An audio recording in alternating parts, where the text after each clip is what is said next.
Chapter 22. David therefore departed thence, and escaped to the cave Adullam. And when his brethren and all his father's house heard it, they went down thither to him. And every one that was in distress, and every one that was in debt, and every one that was discontented, gathered themselves unto him. And he became a captain over them. And there were with him about 400 men. And David went thence to Mizpeh of Moab, and he said unto the king of Moab, Let my father and my mother, I pray thee, come forth and be with you, till I know what God will do for me. And he brought them before the king of Moab, and they dwelt with him all the while that David was in the hold. And the prophet Gad said unto David, Abide not in the hold, depart, and get thee into the land of Judah. Then David departed, and came into the forest of Hereth.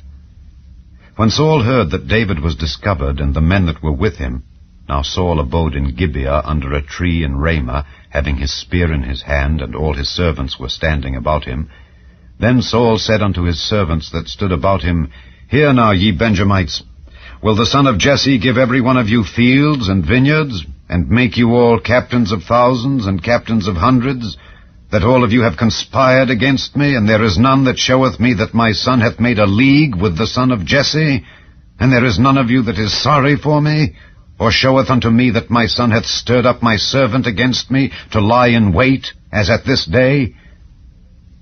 Then answered Doeg the Edomite, which was set over the servants of Saul, and said, I saw the son of Jesse coming to Nob, to Ahimelech the son of Ahitub, and he inquired of the Lord for him, and gave him victuals, and gave him the sword of Goliath the Philistine.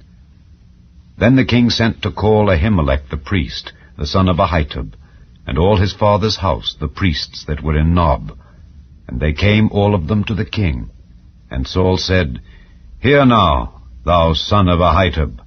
And he answered, Here I am, my lord.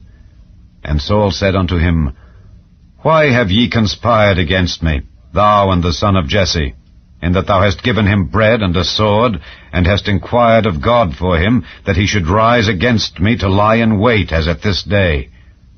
Then Ahimelech answered the king and said, And who is so faithful among all thy servants as David, which is the king's son-in-law, and goeth at thy bidding, and is honorable in thine house? Did I then begin to inquire of God for him? Be it far from me. Let not the king impute anything unto his servant, nor to all the house of my father, for thy servant knew nothing of all this, less or more. And the king said, Thou shalt surely die, Ahimelech, thou and all thy father's house.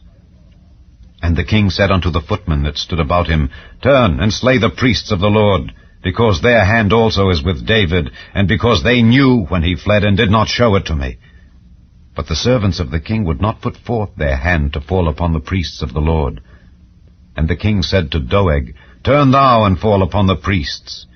And Doeg the Edomite turned, and he fell upon the priests, and slew on that day 75 persons that did wear a linen ephod. And Nob, the city of the priests, smote he with the edge of the sword, both men and women, children and sucklings, and oxen and asses and sheep, with the edge of the sword. And one of the sons of Ahimelech, the son of Ahitub, named Abiathar, escaped, and fled after David.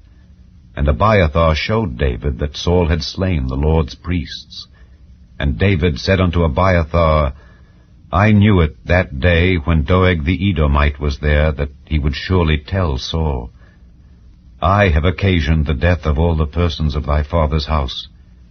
Abide thou with me, fear not, for he that seeketh my life seeketh thy life, but with me thou shalt be in safeguard.